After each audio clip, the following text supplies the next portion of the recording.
شروع اللہ کے نام سے جو نہایت مہربان اور بے حد رحم والا ہے۔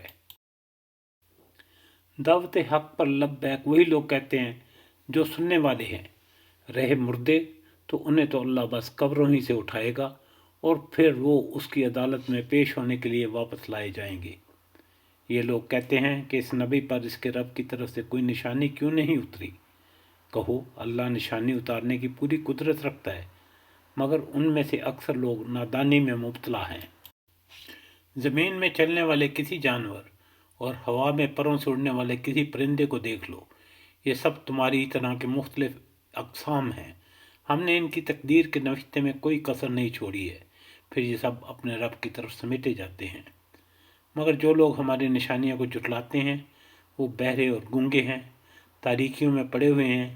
اللہ جسے چاہتا ہے بھٹکا دیتا ہے اور جسے چاہتا ہے سیدھے راستے پر لگا دیتا ہے۔ ان سے کہو ذرا غور کر کے بتاؤ، اور کبھی تم پر اللہ کی طرف سے کوئی بڑی مصیبت آ جاتی ہے یا آخری گھڑی آن پہنچتی ہے تو کیا اس وقت تم اللہ کے سوا کسی اور کو پکارتے ہو؟ بولو اگر تم سچے ہو۔ اس وقت تم اللہ ہی کو پکارتے ہو، پھر اگر وہ چاہتا ہے تو اس مصیبت کو تم پر سے ٹال دیتا ہے۔ ایسے موقعوں پر تم اپنے ٹھہرائے ہوئے شریکوں کو بھول جاتے ہو۔